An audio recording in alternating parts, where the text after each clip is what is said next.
Bonjour, je suis Delphine Geffrard, praticienne en psychothérapie. Aujourd'hui, je voudrais vous partager les 3 clés pour sortir du burn-out. Alors le burn-out, pour faire simple, on va prendre le schéma d'une balance et on voit que d'un côté, il y a vos efforts qui sont souvent très forts et très élevés et votre niveau d'énergie de l'autre côté qui est très bas. Et ça crée forcément un déséquilibre et un épuisement. Donc l'épuisement est vraiment au cœur du burn-out, la fatigue, le ras-le-bol, les douleurs, l'angoisse le dimanche soir avant de retourner au travail, l'agressivité, l'irritabilité. Voilà, tout ça, ça donne un tableau clinique qui ressemble fortement à un burn-out.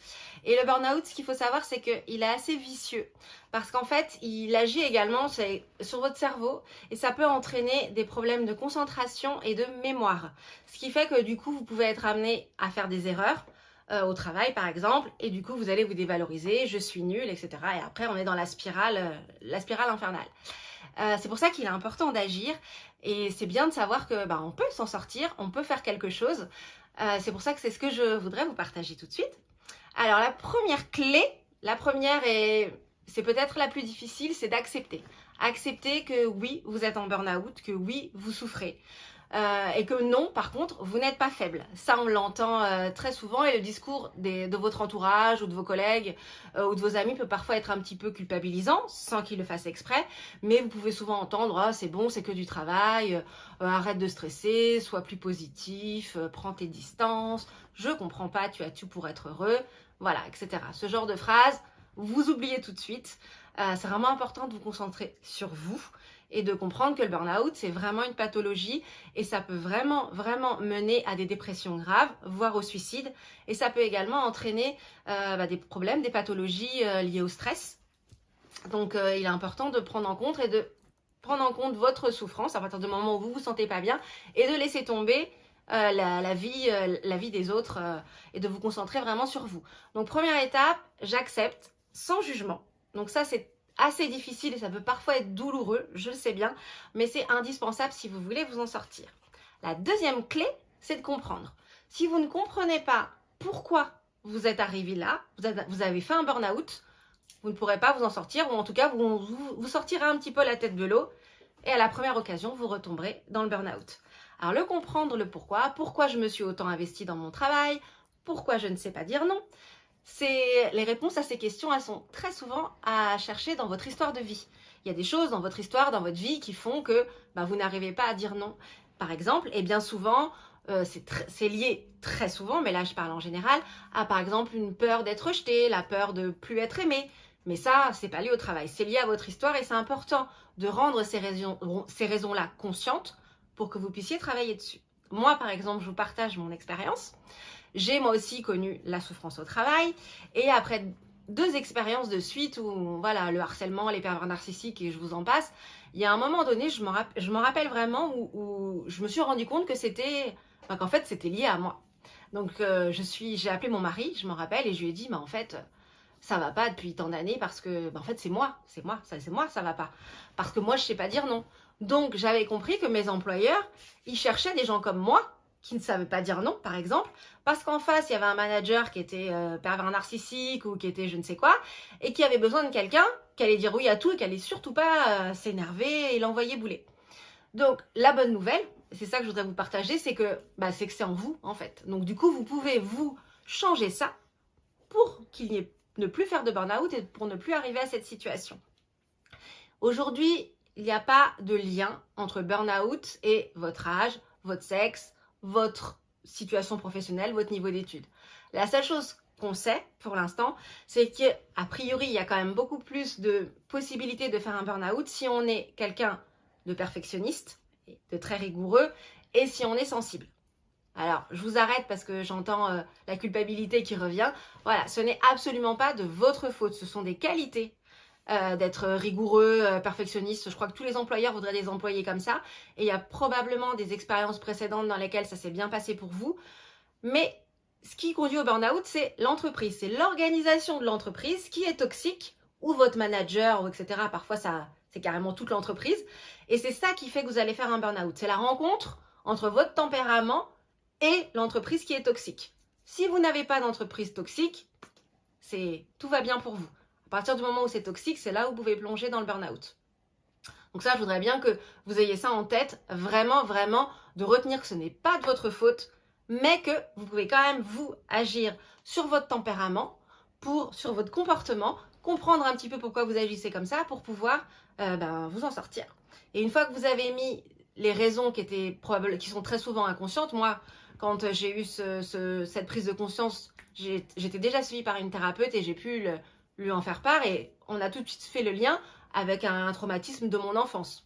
Voilà, j'avais absolument moi pas fait le lien. Et une fois qu'on fait le lien, on comprend et on remet les choses à leur place. Donc, première étape, j'accepte. Deuxième étape, je comprends. Et une fois que j'ai compris, qu'est-ce qu'il faut faire? Il faut passer au changement de comportement pour pas que ça se reproduise. C'est essentiel de changer dans votre attitude, de changer votre comportement pour plus retomber dans le burn-out. Et pour ça, il est important d'avoir en tête qu'il y a un avant et un après burn-out. L'avant burn-out, c'est l'avant moi, l'avant vous, c'est celui qui vous a conduit au burn-out.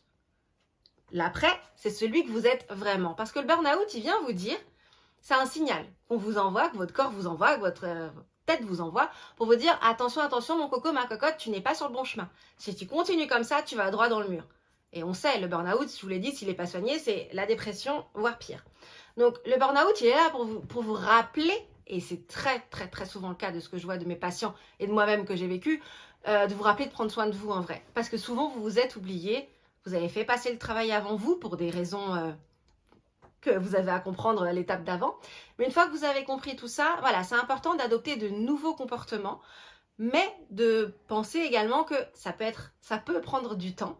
Le cerveau, il enregistre nos habitudes et quand on est comme ça depuis 20, 10, 30, 40 ans, 50 ans, peu importe, je fais une petite parenthèse, on peut changer à n'importe quel âge, votre cerveau, il a pris ses habitudes. Donc, il faut le déshabituer. Et ça, il faut du temps, il faut de la patience. On ne change pas du jour au lendemain, sinon, on ne va rien comprendre. Et il faut savoir aussi que votre cerveau, il lui faut en moyenne 3 semaines pour assimiler une nouvelle habitude. Donc, c'est pour ça qu'on ne change pas 15 habitudes du jour au lendemain. On y va petit à petit.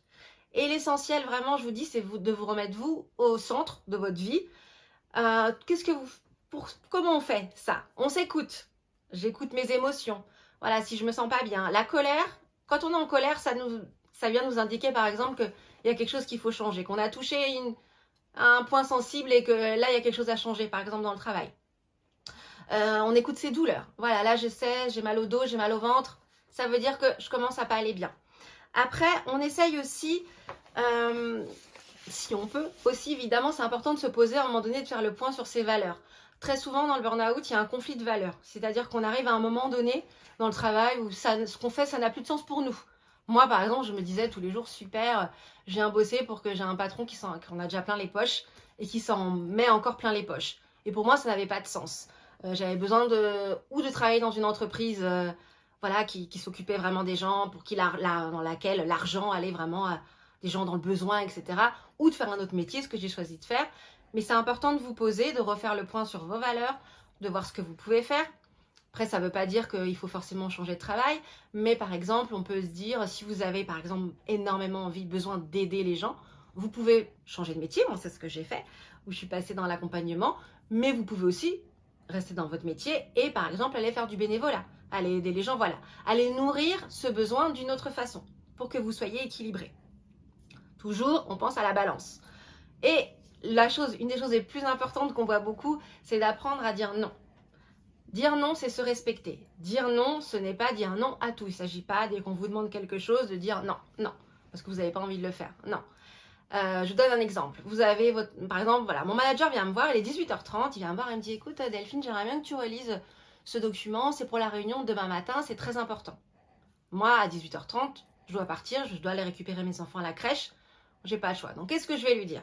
Je pourrais lui répondre, par exemple, écoute, machin, j'ai bien compris que c'était très important pour toi, que je relise ce document avant la présentation de demain, mais moi, là, ce soir, je ne peux pas, je dois aller chercher mes enfants. Par contre, si tu veux, je peux venir demain matin une demi-heure plus tôt pour lire le document. Voilà. Je pense qu'en disant ça, j'ai été respectueuse, j'ai pris en compte la demande de mon chef, et voilà. Voilà, donc ça c'est très très important parce qu'apprendre à ne pas savoir dire non, ça veut aussi dire beaucoup de choses sur soi, Très souvent, c'est une envie, un besoin d'être aimé, un besoin de reconnaissance. Et c'est de comprendre aussi que on peut dire non et que c'est pas pour autant que la personne en face ne vous aimera pas. Il y a des façons de le dire. Et voilà, l'exprimer, c'est déjà important. Donc voilà, l'important en fait, c'est aussi du coup de prendre soin de vous.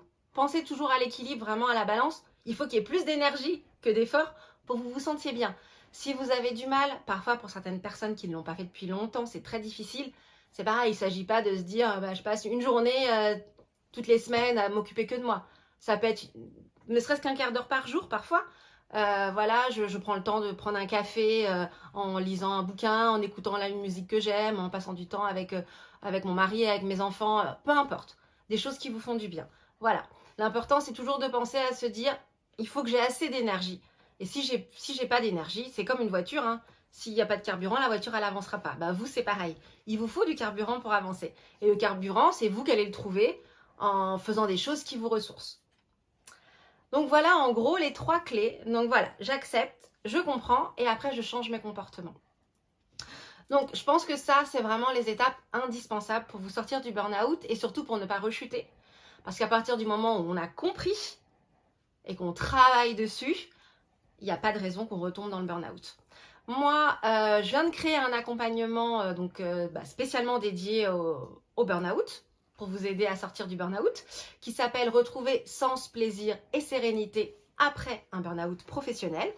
Donc la sérénité, c'est dans le travail, mais vous le savez, ça va aussi jouer sur votre vie perso. Donc c'est vraiment pour vous retrouver et pour être bien dans votre vie. Donc n'hésitez pas à me contacter si éventuellement vous êtes intéressé, si vous avez des questions au sujet de cet accompagnement. De toute façon, il y a une séance de découverte avec moi qui est totalement gratuite, qui est prévue, au cours de laquelle on fait connaissance. C'est l'occasion pour moi de recueillir vos besoins, pour vous de me poser toutes les questions, et puis après on voit si on travaille ensemble. Si moi je ne peux pas vous accompagner, je vous le dirai. Et si vous n'avez pas envie de travailler avec moi, il n'y a pas de problème. C'est normal. Donc écoutez, voilà ce que je souhaitais vous partager. Si vous avez des remarques, des questions, n'hésitez pas. Je me ferai un plaisir d'y répondre. Et puis dans l'attente, prenez soin de vous et à bientôt. Au revoir.